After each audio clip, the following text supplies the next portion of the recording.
સેવા સદન દ્વારા લોકોના આરોગ્યની સુખાકારી માટે મહત્વપૂર્ણ યોગદાન આપવાનું કાર્ય કર્યું છે। વડોદરા મહાનગર સેવા સદન ખાતે આજરોજ મેયર ભરત શાહ, સ્થાયી સમિતિના chairman doctor Hitendra Patel, deputy mayor Seemaben Mohile, વિપક્ષ નેતા ચંદ્રકાંત ભટ્ટુ સહિત આરોગ્ય કમિટીના ચેરમેન, સભ્યો અને અધિકારીઓની હાજરીમાં આરોગ્યલક્ષી મહત્વના કાર્ય કર્યા હતા।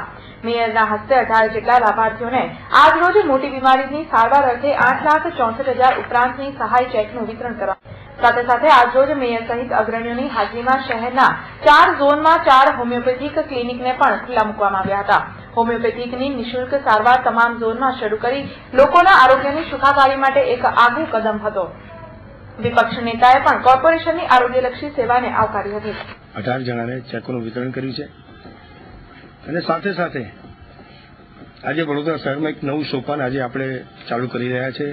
વડોદરા શહેરના નાગરિકોને આરોગ્યને માટે એ આપણે હોમિયોપેથિક વિનામૂલ્યે આપણે એમને આજે એમની ટ્રીટમેન્ટ કરીશું અને આજે 4 ઝોનની અંદર આ દવાખાના આપણે ખોલી રહ્યા છે। દરેક ઝોનમાં એક સંપૂર્ણ સેવા વિનામૂલ્યની છે અને 4 ઝોનમાં કરી રહ્યા છે। પેશન્ટ છે એમને કોર્પોરેશન જે આર્થિક મદદ કરે છે એના 50,000ના ચેક આપવાના હતા, એ 18 જણને 50,000ના ચેક આપ્યા। બીજું, કોર્પોરેશન એક નઈ દિશા તરફ જઈ રહ્યું છે, જેનું આજે વિમોચન કરીને 4 ઝોનની અંદર હોમિયોપેથિકનું દવાખાનું ખોલવાનું શરૂ કરવાના છે। હોમિયોપેથિક દવાખાનું એક નવી વિચારધારા છે,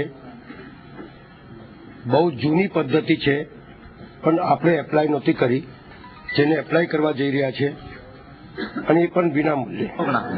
એમણે અલગ અલગ કાઉન્સિલરોના માધ્યમથી જે ભલામણ આવેલ હતી એવા 18 દર્દીઓને 50,000ની માતબર રકમ આપવામાં આવી છે। વિવેકાનંદથી માંડીને ગાંધીજી, મહાત્મા ગાંધીજી બધા જ લોકો આ સારવારના આગ્રહી રહ્યા છે, જે બિલકુલ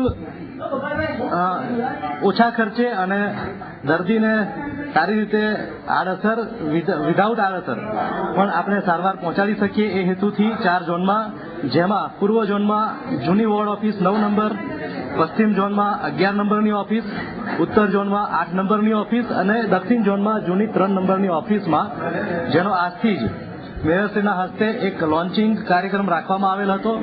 આવનાર સમયમાં આ નિઃશુલ્ક સારવાર મળશે, જેનો ચાર્જ હતો એ પણ અમે આજે બધા સભ્યોની માગણીથી એને બિલકુલ નિઃશુલ્ક કરેલ।